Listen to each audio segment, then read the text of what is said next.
Estados Unidos de América por el canal 513 de Time Warner en los estados de Nueva York y New Jersey, y por el canal de AT&T para los estados de Massachusetts y de Maine, y las ciudades de Nueva York, New Jersey y Boston.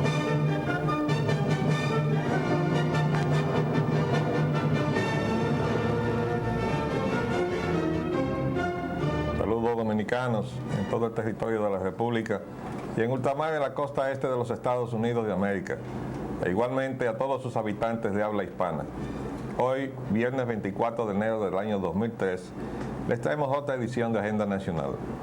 Este programa sustenta los valores de la libertad y la democracia y el derecho de los dominicanos y los latinoamericanos al desarrollo económico y social, con apego y respeto a los principios de soberanía y autodeterminación que sustentan y hacen posible la convivencia pacífica de pueblos y naciones, para identificar y analizar los obstáculos que han impedido e impiden que alcancemos la condición de vida y la felicidad a las que somos acreedores. Les habla Leopoldo Espallana Anita, y para llevar adelante este programa contamos, como siempre, con la ayuda y colaboración de nuestro amigo el licenciado Roger Orlando Piña. Buenos días. Muy buenos días. También tenemos que anunciar a nuestro invitado de hoy, como ya habíamos empezado ayer, al doctor Julio Santos Callado. Con él vamos a terminar los temas que iniciamos en la sesión anterior sobre el agua y en particular el aspecto de la privatización, que es una de las cosas que están planteadas ante el Congreso Nacional de manera reiterativa. Desde luego que nosotros estamos en contra de esa posición. Vamos a escuchar los análisis del doctor Santos Callado. Vamos a ver. La guerra contra Irak es el primer tema para introducir nuestra agenda de hoy. Salen escudos humanos para Irak. Esto es Muy bueno. una manifestación de valor ciudadano en términos de lo que es apego a la paz de una cantidad de nacionales de diversos países que se han convocado para ir a Irak a detener la mano del grupo que desde Washington y desde la Casa Blanca llevan adelante la iniciativa de una guerra con Irak. Esta es una situación que ha polarizado no solamente a la opinión pública de los Estados Unidos, sino al propio gobierno del presidente Bush, en donde en el seno del gobierno hay posiciones diferentes con relación a este punto. Nosotros, este programa está en contra de esa declaratoria de guerra unilateral que se pretende hacer, con todos los peligros que eso conlleva, no solamente para la paz mundial, sino también y principalmente para el propio pueblo norteamericano. Entonces, esta iniciativa hay que aplaudirla, como que hay que aplaudir las posiciones que han exteriorizado los jefes de Estado que en los últimos días han estado estableciendo una posición claramente contraria a esta declaratoria unilateral de guerra contra Irak. No obstante que escuchábamos, no sé si tú lo oíste, a Rumsfeld.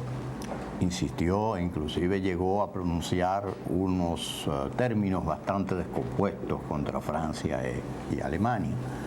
Pero parece que como a reacción de ellos, otros países de inmediato entonces se agregaron a la misma posición que tenían que habían externado Francia y Alemania, a través de sus primer ministro Schröder y su presidente Chirac, y Rusia, China y otros países se adicionaron a esa posición, lo que vino a fortalecer enormemente, no solo hacia adentro en el Consejo de Seguridad de las Naciones Unidas, sino a la opinión mundial, que el eco repercute en la Casa Blanca. Sin embargo, mira, yo saqué antes de venir para acá un artículo del New York Times que dice que esa posición de esas naciones debilita internamente dentro del gobierno de los Estados Unidos a la posición del secretario Powell. Mire lo que dice ahí. Oh, pero eso parece una contradicción, entonces. Bueno, lo que está diciendo es que si Powell, como hasta ahora se ha visto, ha mantenido la posición de llevar las cosas a través de las Naciones Unidas, de consultar con los aliados, de no hacer las cosas unilateralmente, a pesar de que ha tenido que resguardar su propia posición, tomando algunas posiciones en el último momento, ¿no?, que parecen como inscritas dentro de la posición agresiva del resto del gobierno, pero en el fondo no es así. Y aquí en este artículo dice precisamente que el rechazo de Francia y Alemania de respaldar a los Estados Unidos con la iniciativa frente a Irak ha debilitado la posición de Powell hacia lo interno de esa confrontación en el gobierno de los Estados Unidos. Eso es lo que dice el The New York Times hoy en la mañana. Tiene fecha de hoy 24. Entonces esta es una situación que habíamos dicho, que se estaba librando incluso internamente dentro del propio gobierno norteamericano. Vamos a esperar que además las encuestas están mostrando una declinación de la popularidad del gobierno Bush, o sea, del presidente Bush. Vamos a ver si eso es suficientemente persuasivo como para que el presidente se decida a abandonar este curso de acción. Vamos, ¿qué otra cosa tenemos? Requisitos de vestimenta en el Palacio Nacional. Se prohíbe en el Palacio la ropa provocativa. Bueno, y desaliñada. Nosotros esperamos que a propósito de esa disposición sea realmente el establecimiento de un protocolo de respeto a la dignidad del Palacio Nacional, de manera que no veamos otra vez el caso de un Julio Iglesias que fue a verse al presidente en alpargatas, o el caso del mismo presidente de la República recibiendo a personalidades extranjeras en mangas cortas de camisa. Yo creo que esas son situaciones que, a pesar de que el presidente Mejía había dicho que iba a ser una presidencia lo más informal posible, todo tiene un límite. Y yo creo que el presidente tiene que trazarse ese límite, que es el de mantener su estilo dentro de las normas protocolares establecidas internacionalmente, porque de otra manera sufre la imagen del gobierno dominicano en la persona del presidente. Entonces, ojalá que sea un protocolo que se va a establecer y no una cosa caprichosa que ha surgido ahí en el último momento.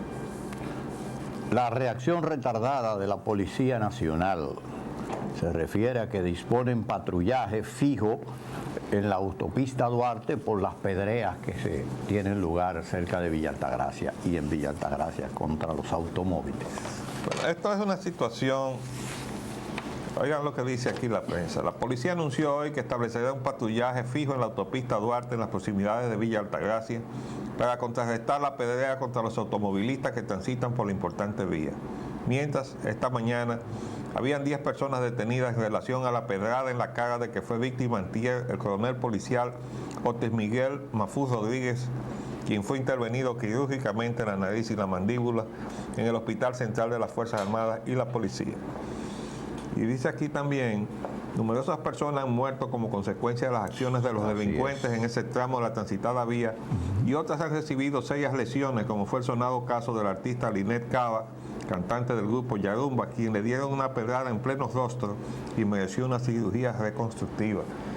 Bueno, nosotros lo que preguntamos es, ¿cómo es posible que ahora es que cuando venga a reaccionar la Policía Nacional, porque le dieron una pedrada en la cara a un coronel de la policía, entonces los delincuentes de Villa Altagracia están de su cuenta? Ahí no hay un destacamento de la Policía Nacional. ¿Y qué hace ese destacamento de la Policía Nacional que no ha podido detener esa acción delictuosa? ¿Cómo se puede poner en riesgo la vida o la integridad física de los ciudadanos que transiten por una vía pública en la República Dominicana porque la Policía Nacional no pueda cumplir con su cometido? Bueno, señores, realmente esto es alarmante, Esto es sencillamente alarmante. Vamos a tener que esperar que le den pedradas por todas partes a los coroneles de la policía para que éstas reaccionen y tomen las medidas que está llamada a tomar. Vamos a ver. Haití. El padre Ricua dice que reprimen a los haitianos y les destruyen sus casas. Esto es un artículo que pusimos porque el padre Ricua ya sabemos cuál es su línea. Él está financiado desde Europa para propiciar la haitianización de la República Dominicana. Pero él tiene una amplia receptividad en los medios. Cada vez que él escribe, todo lo que él escribe sale publicado en la prensa nacional.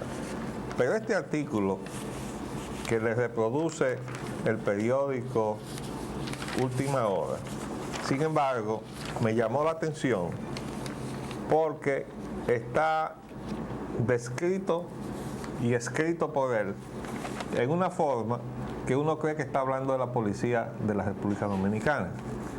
Y dice, pasamos, entre comillas esto, y así se inicia el reportaje. Pasamos 3 días y 3 noches rezando en un rincón de la casa mientras llovían las balas, declaró Inmácula Polinis al explicar la pesadilla que vivió el pueblo de Font Parisien cerca de Jimaní los 11, 12 y 13 de enero pasado. Para responder a una movilización de los habitantes de Font Parisien que habían bloqueado la carretera internacional para exigir la puesta en libertad de 3 choferes, ahí están los nombres, detenidos en la cárcel de Croix de Bouquet, un convoy compuesto de 14 carros de la policía, vehículos oficiales y camionetas, más un tractor y un camión, irrumpieron a Font Parisien, impidiendo todo tipo de tránsito entre Jimaní y Puerto Príncipe. Es decir, el que está leyendo eso puede pensar que como eso está ahí frente a Jimaní, esa caravana militar y policial era dominicana. Yo lo estoy porque pensando. se está hablando de la carretera internacional. Pues no, todo eso fue un contingente policial o militar haitiano que se movilizó para enfrentar una situación ahí en esa población. Pero está escrito de una manera que todo el que lo lea cree que tenemos un incidente tremendo ahí en la frontera entre los dominicanos y los haitianos. Y esas son las cosas en las cuales uno se pregunta si es que los periódicos están huérfanos de dirección. Es verdad que este es un periódico regalado, pero Última Hora es un periódico que tiene un respeto de la opinión pública. Nosotros nos mantuvimos suscritos a ese periódico hasta que decidió desaparecer como periódico pagado, ¿verdad? Y tuvo que llegar entregado a mi casa durante mucho tiempo para compensar lo que ya yo había pagado de antemano, porque ese es el chiste que se están gastando algunos periódicos en este país. Usted se suscribe de antemano durante un año y de repente ellos deciden que van a salir de circulación, que fue el caso del siglo, por cierto. Vamos a... La reputación bancaria. Dice que castigarán al que difame los bancos y el espacio pagado de la superintendencia de bancos que aparece en la prensa de hoy. Sí, esta es una situación... Sobre un rumor. Sí, que viene quizás a empeorar lo que quiere resolver. Hay, es cierto, hace muchos días y quizás semanas, rumores sobre situaciones delicadas en los bancos de la República Dominicana. Pero el hecho de que salga esta amenaza de traducir a la justicia a quien esparza falsos rumores contra los bancos, yo creo que lo que hace es poner a la gente sobre aviso de que hay algo de lo cual debe enterarse todo aquel que no estaba enterado. Pero me llama la atención, la redacción han citado y han puesto públicamente en espacio pagado las disposiciones legales que se piensan llevar adelante o aplicarle a todo aquel que a juicio de las autoridades esté incurriendo en la falta a la ley. Pero si uno lee la ley, dice que las autoridades se aplicarían las multas y todas las penas que están establecidas a las autoridades, funcionarios y personal de la Administración Monetaria y Financiera y los funcionarios, empleados, accionistas, directores, administradores y funcionarios de las entidades de la intermediación financiera, entiéndase banco, y demás entidades sujetas a regulación en virtud de la presente ley, así como cualquier persona física o jurídica, cualquiera, incluyéndonos nosotros, los comunicadores, que conscientemente difundan por cualquier medio falsos rumores u organicen campañas difamatorias relativas a la liquidez o solvencia de una o varias entidades de intermediación financiera y la estabilidad del mercado cambiario. Yo quiero preguntar, porque dice la ley que aquellos que difundan falsos rumores, y si los rumores son ciertos, entonces le cabe a uno la penalidad de la ley. Porque lo que pasa es que igual que las reputaciones de las personas, usted tiene que comenzar respetándose usted mismo. Usted no puede pretender que nadie lo respete a usted si usted no se respeta. Si usted incurre en inconducta, ¿cómo usted pretenda que alguien más lo respete si usted se ha faltado el respeto a usted mismo? Lo mismo le pasa a las instituciones, igualito que a los hombres.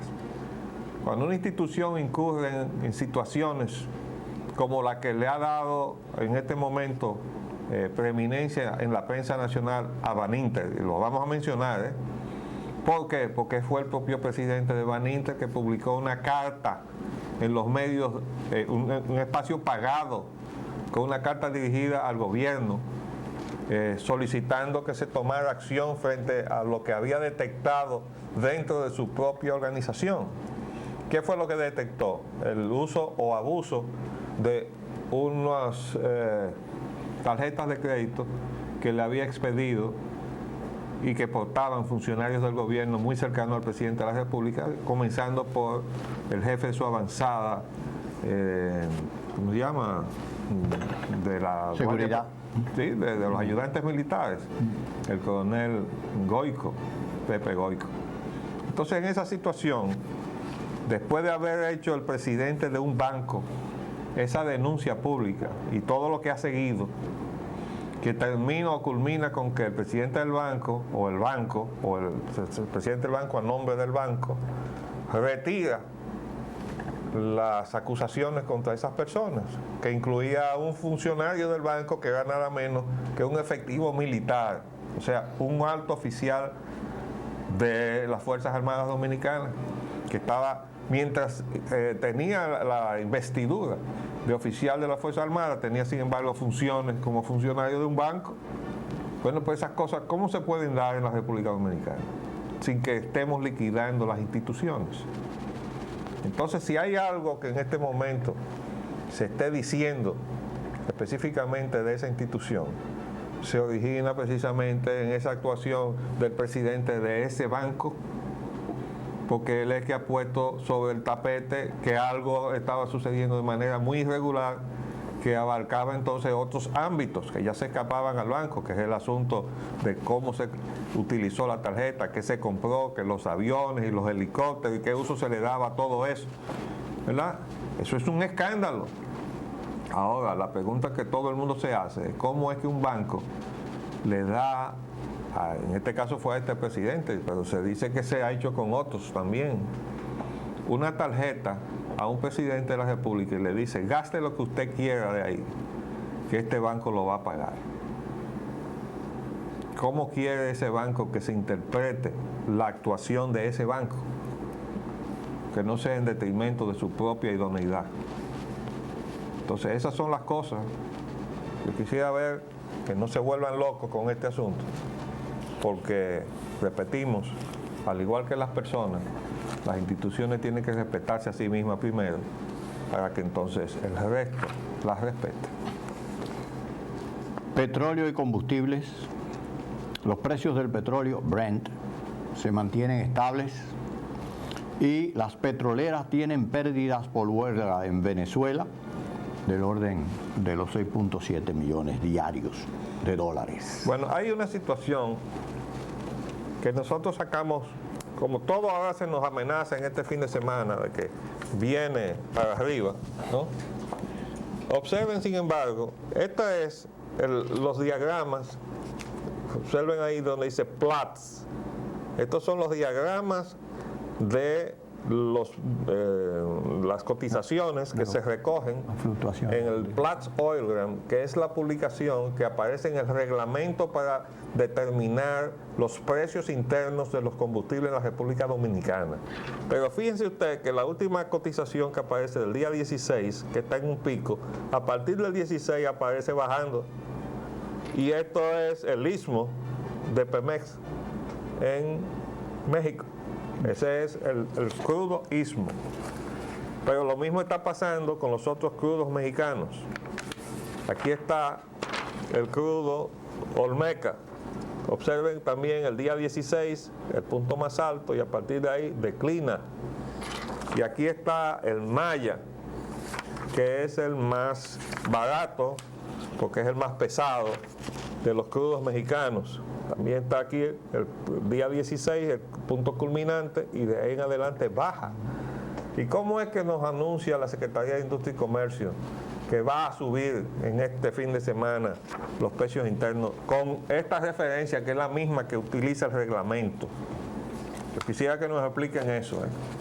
Y además, porque ya hemos dicho que si lo que está en el mercado se compró a un precio, vamos a suponer que fue un precio más alto, lo más que puede pasar es que se quede todo igual, pero no que se nos diga que va a subir.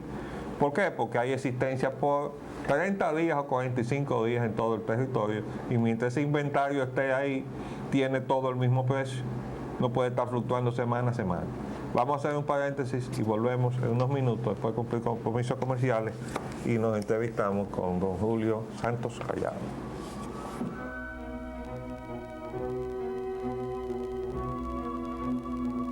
Bien, antes de iniciar la conversación con el doctor ingeniero Julio Santos Callado sobre los temas del agua, tenemos que decir rápidamente que hoy está anunciado una inversión multimillonaria en la zona de Montecristi. Se dice que se van a invertir 4.100 millones y se pone como de dólares, y se pone como fuente de esa inversión el Emirato de Dubái.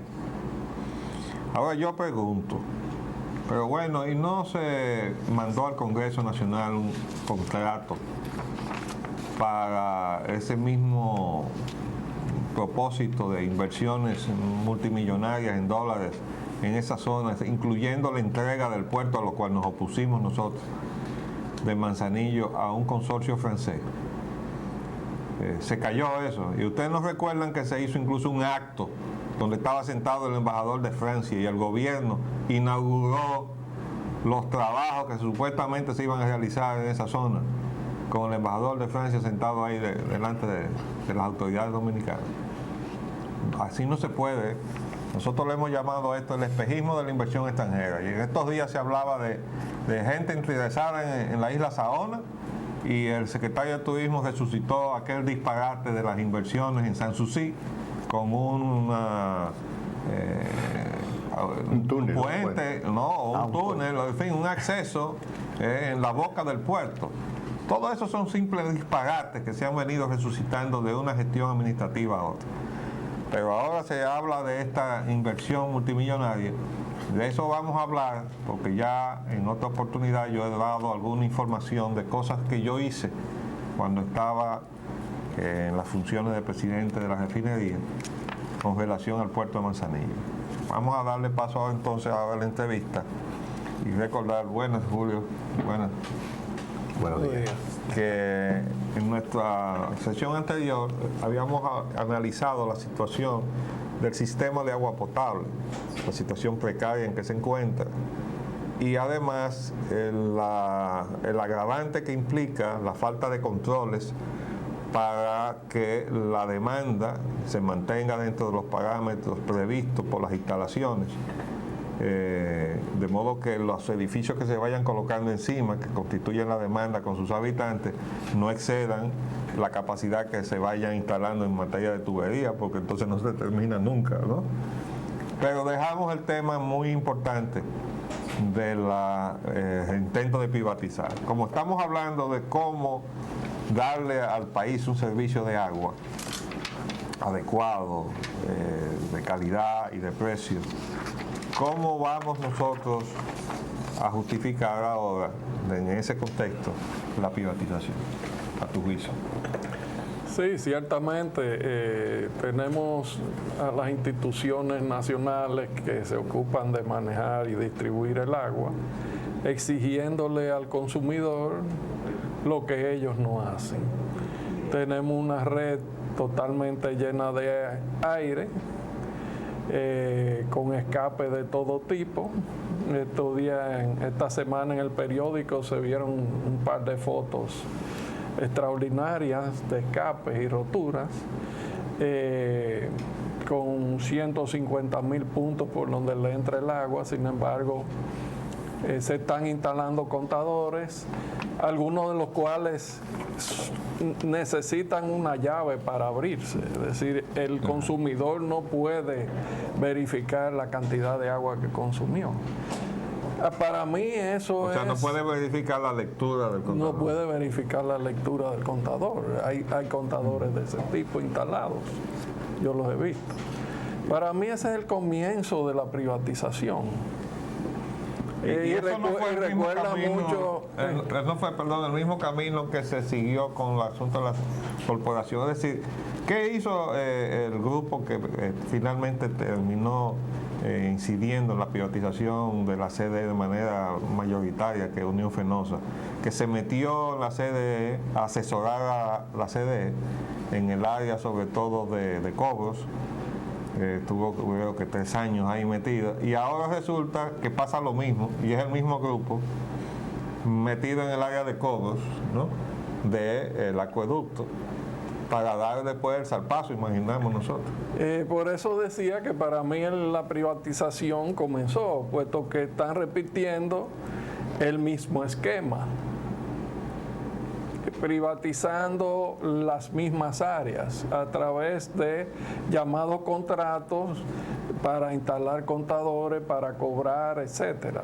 Pero eso es algo que viene como primer paso, pienso yo, de una situación que se va a suceder en forma similar a lo que pasó en la CDE. Lo que pasa también es que hay privatizaciones y maldiciones. Yo creo que las privatizaciones realmente no son malas. Yo las he visto en países desarrollados donde están privatizados hasta canales de riego, presas. En fin, yo he visto al alcalde de la ciudad de New York, Giuliani, llamándole la atención a una compañía telefónica poderosísima porque quería subirle la tarifa a los consumidores. Sin embargo, aquí tenemos entendido que la ley no le permite a Indotel ponerle coto a los aumentos voluntarios de la tarifa telefónica. Entonces, si allá funciona la privatización, ¿por qué aquí no funciona? A mi juicio es simplemente porque nosotros no estamos preparados mediante instituciones sólidas y personas responsables al frente de cada una de esas instituciones que puedan hacer lo que hizo el alcalde Giuliani o lo que hizo el alcalde de Chicago hace unos años. Yo me encontraba en la ciudad cuando hubo un problema eléctrico y multó a las compañías que sirven electricidad a la ciudad de Chicago, y se armó una averiguadera que terminó en la suspensión de muchos funcionarios y la como hizo el de California con la Enron. Exactamente. Es decir, que cuando hay una privatización responsable,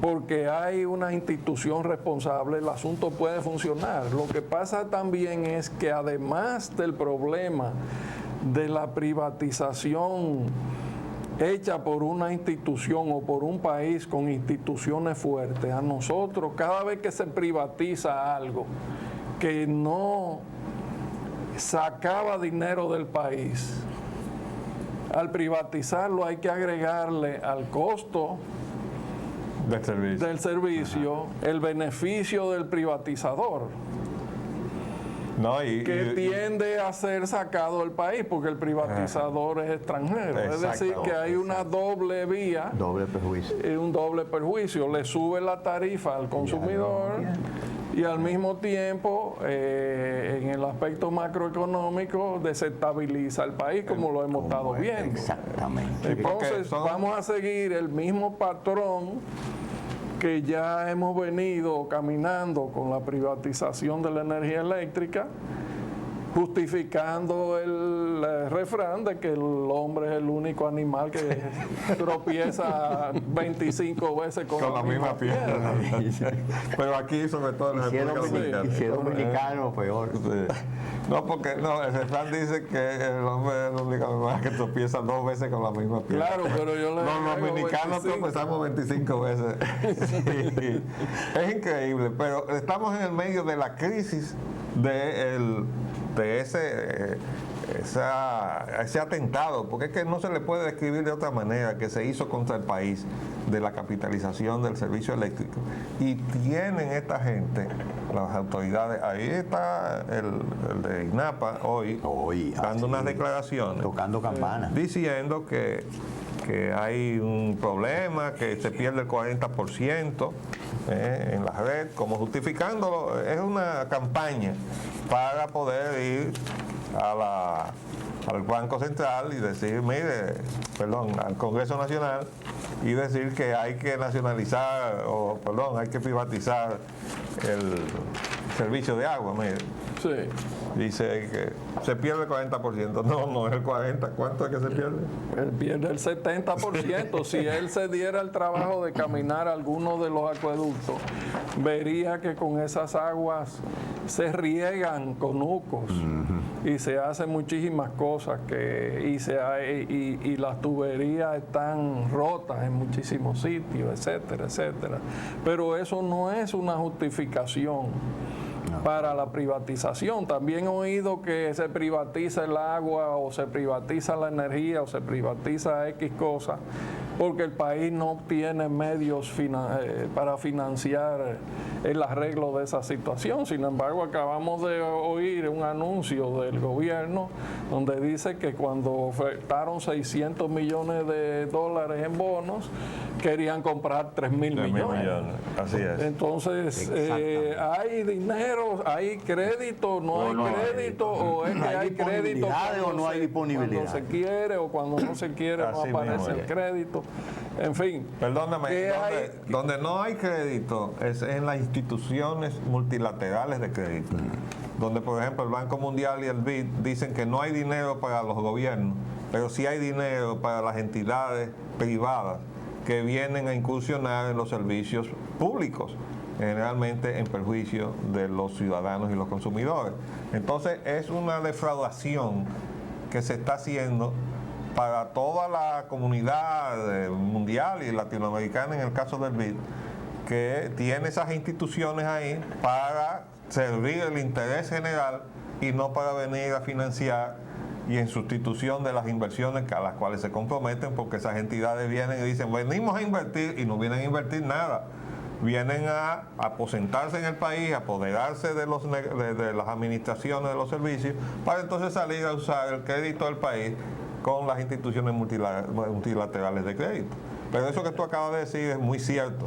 El país tiene suficiente crédito como para que se dijera, como se dijo, que de los 600 millones de bonos soberanos que se fueron a colocar, había demanda por 3.000. Bueno, entonces hay como buscar el dinero para hacer las cosas que el país necesita.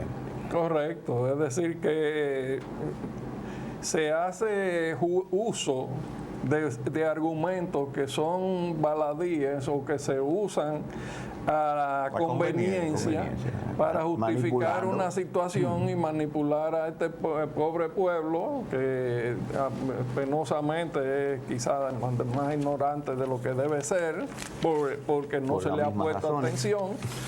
Entonces resulta que se toma prestado, el privatizador toma prestado, pero es con una garantía del Estado. Claro. A fin de cuentas, quien tomó prestado es el Estado. Exactamente. Sí, porque el privatizador se va cualquier día. ¿Y qué va a hacer el organismo que prestó? Que nos va a cobrar a nosotros los dominicanos. Correctamente. Eso es Entonces uno ve todo este tipo de argumentos, ve las cosas como se van repitiendo con una claridad, para mí, una claridad que no necesita Más luz. Y tengo que llegar a la conclusión de que no hay más ciego que el que no quiere ver. Sí. Es decir, Eso está diciendo que hay negocios, porque no es posible.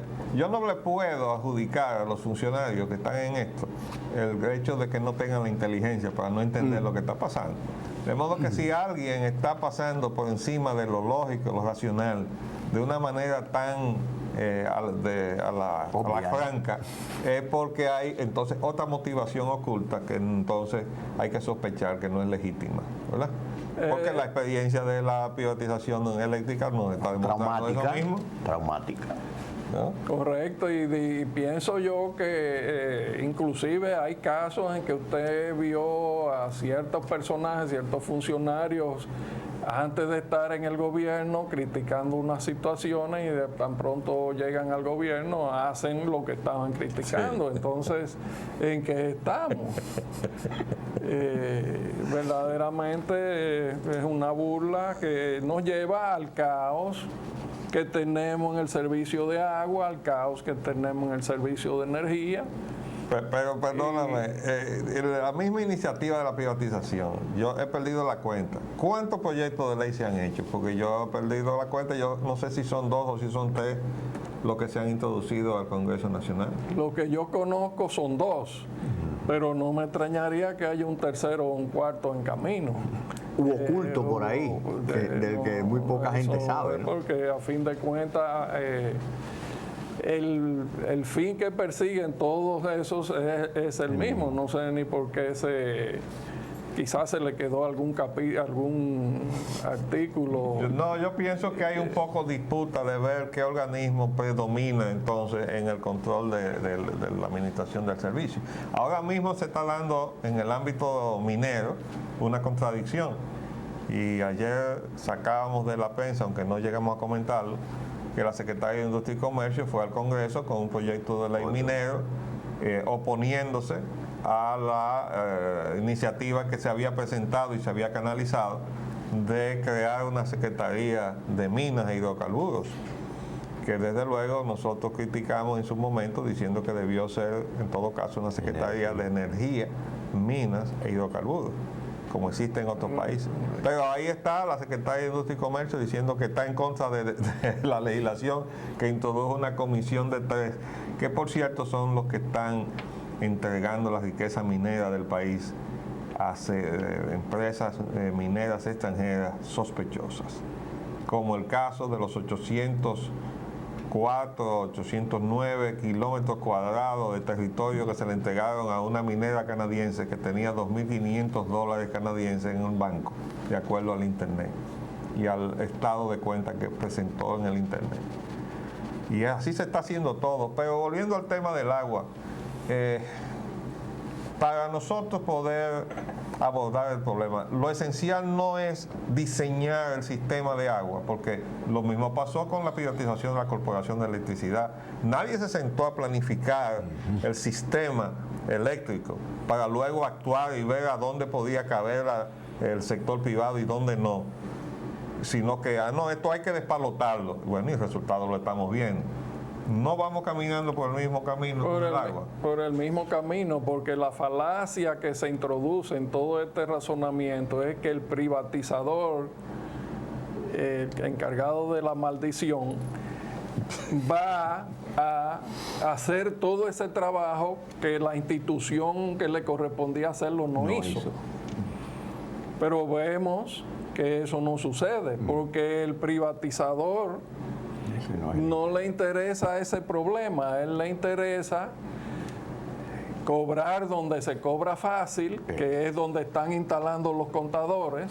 Por cierto, se estará cumpliendo con la ley dominicana en el caso de los contadores de agua. Dice la ley dominicana que ningún contador, ni de agua, ni de electricidad, ni de gas, ni de nada, se puede instalar si no está previamente calibrado y precintado por Digenor. Yo en los contadores que he visto instalados, en ninguno he visto el precintado. De Entonces están violando otra vez la ley vamos dominicana. por la misma ruta, es la misma historia, el mismo patrón. Y al privatizador, como decía, lo que le interesa... A eso vino. A eso vino, a buscar dinero, a hacer unos beneficios que no es criticable, es una actividad comercial. Si usted vende arroz, usted quiere producir dinero, pero el problema es que este es un servicio público, ¿no?, que tiene que tener ciertos controles y estar sometido a cierta rigurosidad de inspecciones, etcétera, etcétera, que aquí no se dan. Y además... Y hay una ley de 1935 que declara el agua, la electricidad y todos los otros servicios como de utilidad pública. Le da esa caracterización, servicios de utilidad pública, y le impone determinadas condiciones a los que estén manejando ese tipo de negocios en cuanto a que no pueden disponer de eso al arbitrio y, por ejemplo, ponerle la tarifa que quieran. Todo eso está regido por una ley que no ha sido derogada. Exacto. Pero parece como que quien no la quiere reconocer, ¿verdad? Yo pienso que aparte de todo lo que va a sufrir el consumidor dominicano, porque sin energía usted puede vivir, pero cuando no pueda pagar el agua y vaya y se la corten, o le estén cobrando el triple de lo que vale, o de lo que usted está consumiendo, porque por ahí va aire también, ¿en qué va a parar eso? Cuando el país empiece, o los privatizadores empiecen a repatriar beneficios, que va a ser inmediatamente, porque primero se cobran y después pagan. Sí, ellos no pierden tiempo. Como todo buen comerciante y buen administrador, primero se cobra y después pagan. Yo no le pondría bueno. Bueno en el sentido moderno, el que está ahí en el capitalismo salvaje es para hacer dinero de la manera que sea, pero hacer dinero. ¿Dónde va a parar la tasa de cambio dominicana? Porque no es lo mismo vender harina que vender agua. Entonces es otro ni atentado. vender energía eléctrica. Así es. Otro atentado más al bolsillo y a las posibilidades de mantener un nivel de vida más o menos tranquilo y sosegado del pueblo dominicano.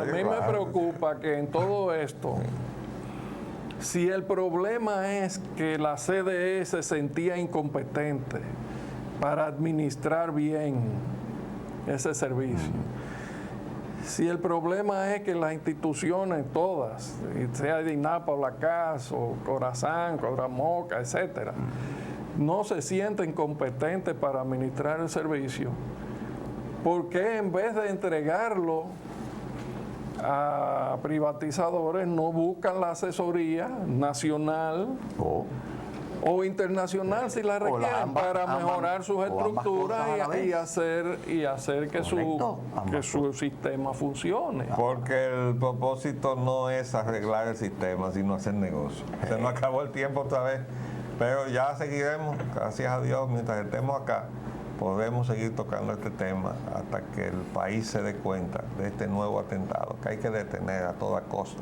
ahí a donde está, en el Congreso Nacional. Que no nos despedimos entonces hasta la próxima semana. Les hablamos Leopoldo Payalanita y Roger Ogando. Luego, y nos despedimos. Gracias, Julio. Gracias. Hasta luego. Agenda Nacional les llega en vivo de lunes a viernes de 11 de la mañana a 12 meridiano y es grabado y retransmitido de 12 a 1 de la madrugada por esta misma emisora. Se transmite en la costa este de los Estados Unidos de América por el canal 513 de Time Warner en los estados de Nueva York y New Jersey y por el canal de AT&T para los estados de Massachusetts y de Maine y las ciudades de Nueva York, New Jersey y Boston.